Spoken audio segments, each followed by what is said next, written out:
चलिए दोस्तों, अब बात करते हैं संज्ञानात्मक विकास की कि संज्ञानात्मक विकास क्या है। उसके मुख्य मुख्य बिंदु जो एस्टेट में होकर पूछे जा सकते हैं, केवल और केवल हम पॉइंट टू पॉइंट पढ़ेंगे, कम से कम समय में अधिक से अधिक करने की कोशिश करेंगे। संज्ञानात्मक विकास जो कि जीन पियाजे द्वारा दिया गया था। अब संज्ञानात्मक विकास की जीन पियाजे ने 4 अवस्थाएं बताई हैं अपने आधार पर। कौन कौन सी अवस्थाएं हैं भाई? पहली अवस्था है इंद्रिय जनित गामक अवस्था, उसके बाद पूर्व संक्रियात्मक, उसके बाद मूर्त संक्रियात्मक और उसके बाद औपचारिक संक्रियात्मक। इसको अमूर्त संक्रियात्मक भी कहा जाता है, ठीक है।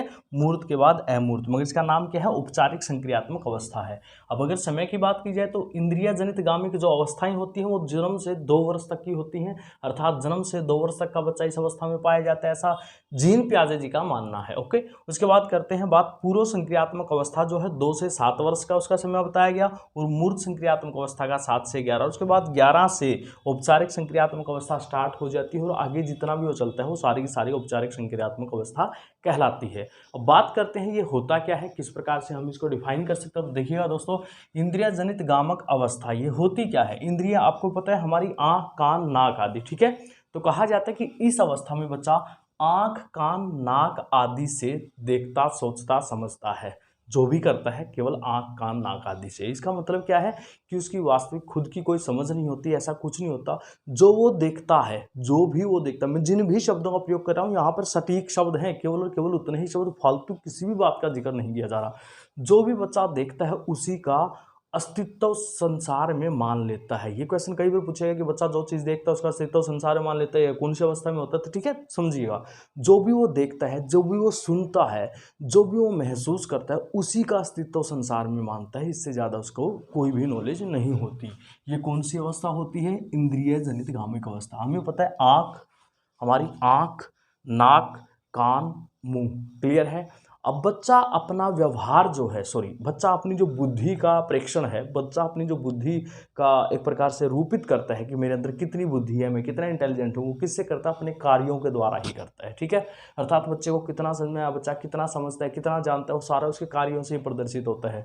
आपको पता है जब बच्चे को भूख लगती है तो वो रोता है, तो इसका मतलब उसको भूख का एहसास होगा। भूख के एहसास को कैसे व्यक्त करेगा? रोकर व्यक्त करेगा, ठीक है। अगर उसको कुछ अच्छा लगता है तो खुश हो जाता है, तो खुश होना भी उसके एहसास का व्यक्तीकरण है, ठीक है। तो ये क्या होगा कि इंद्रिय जनित गामिक अवस्था किसके ऊपर आधारित होगी? हमारी आंख, कान, नाक आदि के ऊपर आधारित होगी। पहली बात तो ये जन्म से 2 वर्ष का समय होगा, और बच्चा जो भी देखेगा, सुनेगा आदि उसी को क्या करेगा? अपने व्यवहार से व्यक्त करेगा, और उसी का अस्तित्व वो संसार में मानेगा, ठीक है। अब अगर हम बात करें कि इस आयु का जो बच्चा होता है, कौन सी आयु का बच्चा भाई? जन्म से 2 वर्ष तक की आयु का जो बच्चा होता है, उसके लिए वास्तविक संसार जो उसने देखा है, अब तक जो उसने सुना है, अर्थात जो इंद्रियों से अनुभव किया है, वो ही उसका वास्तविक संसार है। तो कैसे नहीं आ सकता है कि एक बच्चा जो इंद्रियों से अनुभव करता है वो ही उस वास्तविक संसार उसका होता है, या ऐसा मान लेता है। तो किस अवस्था में है जीन पियाजे जी के अनुसार? तो कौन सी अवस्था में है भाई? इंद्रिय जनित गामिक अवस्था। कौन सी अवस्था? इंद्रिय जनित गामिक अवस्था। इंद्रिय जनित में कौन कौन सी इंद्रियों की बात कर रहे हैं? आँख, नाक, कान, सुनना, ठीक है। हम कानों से सुनते हैं, हम जो भी सुनते हैं हम आवाज़ से ही पहचान बना लेते हैं। आपको पता है जो 2 वर्ष तक का बच्चा होता है उसकी माँ की आवाज़ को पहचानने लग जाता है, ठीक है। उसके बाद क्या है? आँखों से जो वो देखता है भाई, उसकी चेहरा देख लिया, ठीक है, तो उसको अपना एक स्कीमा बना लेता है, अपनी एक पहचान बना लेता है कि ये मेरी दादी है, माँ है, ये मेरे पास रहती है, ये चीज़ें खिलौने हैं। अगर मान लो चद्दर के ऊपर कोई खिलौना रखा है तो वो खिलौने को प्राप्त करने के लिए चद्दर को ही अपनी तरफ खींच लेता है, क्योंकि उसके अनुसार क्या है, उसको पता है कि ये जो इसका धरातल है उसको खींचने से उसके पास आ जाएगा। क्वेश्चन कहीं भी पूछा गया है ऐसा करता है तो कौन सी अवस्था में है? कौन सी अवस्था में है भाई? वो इंद्रिय जनित गामिक अवस्था में, ठीक है दोस्तों। तो एक बार इसको देखिएगा, उसके बाद स्टार्ट करते हैं पूर्व संक्रियात्मक, मूर्त संक्रियात्मक और औपचारिक संक्रियात्मक के बारे में। अब बात करते हैं दोस्तों हम पूर्व संक्रियात्मक अवस्था के बारे में कि पूर्व संक्रियात्मक अवस्था क्या है, पूर्व संक्रियात्मक अवस्था क्या है। पूर्व संक्रियात्मक अवस्था की अगर मैं सबसे पहले बात करेंगे समय की, किसका समय कितना, तो आपके सामने लिखा हुआ है कि 2 वर्ष से बच्चा जब 7 साल का होता है, अर्थात बच्चा 2 वर्ष का हो गया, 2 वर्ष से जब 7 साल के दौरान जाएगा तो उसके बीच का जो समय होगा वो क्या कहलाएगा? हमारा पूर्व संक्रियात्मक अवस्था कहलाएगा। क्या कहलाएगा भाई? हमारा पूर्व संक्रियात्मक अवस्था कहलाएगा, ठीक है। अब इसमें क्या होता है? बच्चा अनुकरण नहीं करता। इसमें एक बार मैं इसमें बताना भूल गया, शायद ये जो होता है इंद्रिय जनित में अनुकरण से और स्मृति से, इनसे बच्चा सीखता है, ठीक है। तो यहाँ पे हम क्या कह रहे हैं कि पूर्व संक्रियात्मक जब बच्चा 2 से 7 साल के बीच में जा रहा है तो अनुकरण नहीं करता। अनुकरण क्यों नहीं करता? कि वो पूर्व संक्रियात्मक अवस्था में आ चुका है और वो भाषा का विकास उसके अंदर स्टार्ट हो जाता है। क्या हो जाता है? भाषा का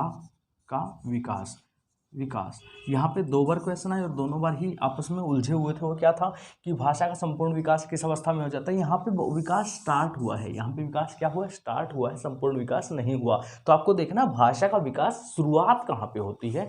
यहाँ पे हो जाती है। ठीक है। अब समस्या समाधान के बारे में क्वेश्चन आई। समस्या समाधान बच्चा यहाँ पे भी कर रहा है। मैंने एक एग्जाम्पल दिया था, खिलौनों से दूर रखा है तो उस चद्दर को ही अपने पास खींच लेता, समस्या समाधान हो जाती है। मगर इस अवस्था में क्या है? समस्या समाधान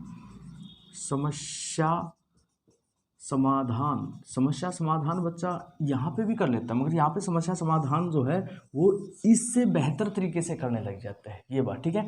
भाषा का विकास शुरू हो जाता है और समस्या जो समाधान है वो इससे बेहतर तरीके से करने लग जाता है। अब बात क्या है? तीसरी बात क्या है? इसको वस्तु स्थायित्व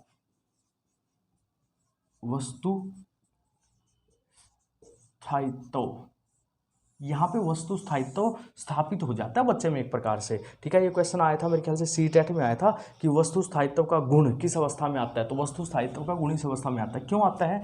ये पूर्व संक्रियात्मक अवस्था है। इस अवस्था में बच्चा जो है ना प्रत्येक चीज़ों का एक पहचान बनाना स्टार्ट कर लेता है। ठीक है। पहचान वो यहाँ पे भी स्टार्ट कर लेता है। मगर देखिएगा मैं कह क्या रहा हूँ, यहाँ पे 2 क्वेश्चन बनते हैं कि पहचान कहाँ पे स्टार्ट हो जाती है? पहचान मैंने कहा था ना कि मम्मी को देख करके वो पहचान बना लेते हैं। मगर यहाँ पे क्या है?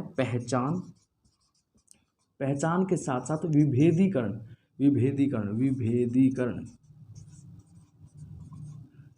पहचान और विभेदीकरण करना स्टार्ट कर लेते हैं पूर्व संक्रियात्मक अवस्था में। क्यों? क्योंकि बच्चे ने पहचान तो यहाँ पे बना ली थी, पहचान यहाँ पे बना ली। अब वो अंतर कर सकता है उसमें कि इसमें ये अंतर है और उसमें ये अंतर है। पहचान और विभेदीकरण हम इसको कह सकते हैं कि यहाँ पे क्या करता है बच्चा? पहचान भी बना लेता है और उसका विभेदीकरण भी कर लेता है। जैसे मान लो कि कोई 2 चीज़ें रखी हैं तो उसको पहचान भी लेगा, हाँ ये खिलौना है और ये क्या है? ये कोई खिलौना नहीं है, उसमें अंतर क्या है, कैसे पता चले? ठीक है। तो विभेदीकरण भी यहाँ पे स्टार्ट कर लेता है। तो ये इसके मुख्य बिंदु थे पूर्व संक्रियात्मक अवस्था के। कौन कौन से थे? कि 2 से 7 वर्ष का समय होता है, वस्तु स्थायित्व का गुण इसी अवस्था में आता है, भाषा का विकास इस अवस्था में शुरू हो जाता है, समस्या समाधान जो है उचित इस प्रथम अवस्था से, मैं कहूँ कि इंद्रिय जनित गामिक अवस्था से और भी ज़्यादा सटीक रूप से कर सकता है। ठीक है। अर्थात द्वितीय रूप में समस्या समाधान कहाँ पे स्टार्ट होता है? द्वितीयक रूप में यहाँ पे स्टार्ट होता है। ठीक है। तो ये था हमारा पूर्व संक्रियात्मक अवस्था। तो एक बार इसको उतार दीजिएगा, फिर बात करते हैं मूर्त संक्रियात्मक अवस्था की। चलिए अब बात करते हैं हमारा मूर्त संक्रियात्मक। मूर्त किसे कहते हैं? मूर्ति अर्थात जो हमें दिखाई देता है। ठीक है। उससे आधारित संक्रियात्मक अवस्था। और अमूर्त जो हमें दिखाई नहीं देता। ठीक है। तो मूर्त के बारे में सुन लीजिए। मूर्त संक्रियात्मक अवस्था में क्या होता है कि जी समय होता है इसमें 7 से 11 वर्ष का। अब इसकी खास बात क्या है? इसमें भाषा का पूर्ण विकास हो जाता है। मैं यहाँ पे लिखूँ भाषा का पूर्ण विकास।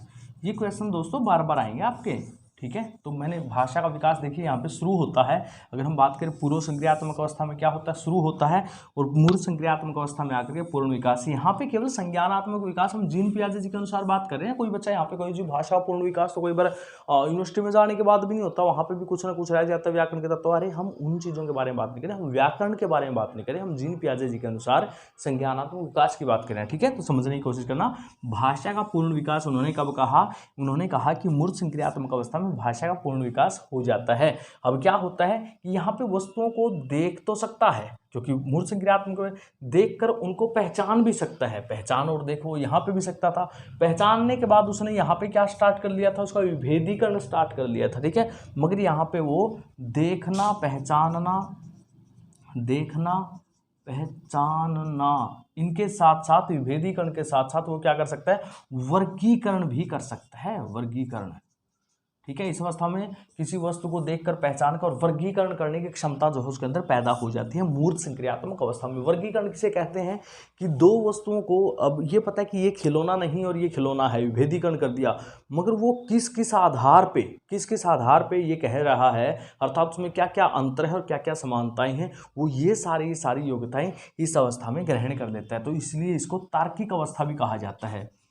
तार्किक अवस्था, अर्थात वो तर्क कर सकता है। तर्क मतलब क्या सही क्या गलत, ठीक है। तो भाषा के पूर्ण भाषा के रूप में तो नहीं, मगर भाषा के किसी अंग पे भी या किसी हिस्से पे भी वो तर्क करने में सक्षम हो जाता है। तो इतना सा आपको याद रखना है कहाँ पे, मूर्त संक्रियात्मक अवस्था में, क्योंकि ये क्वेश्चन बार बार सीटेट आदि में इसके देखे गए हैं, जो डायरेक्ट ही पूछे गए हैं। क्या है, समस्या समाधान, समस्या समाधान हो गया। समस्या समाधान के जो इस अवस्था में समस्या समाधान हुई थी, ठीक है। अब इस अवस्था में पूर्ण रूप से समस्या समाधान कर लेता है। अब मूर्त संक्रियात्मक में और क्या था कि तर्क करना स्टार्ट कर देता है। उसके बाद क्या था, भाषा का पूर्ण विकास हो जाता है। उसके बाद क्या था, देखने पहचानने के साथ साथ वर्गीकरण करने के साथ साथ वो विभेदीकरण भी कर लेता है।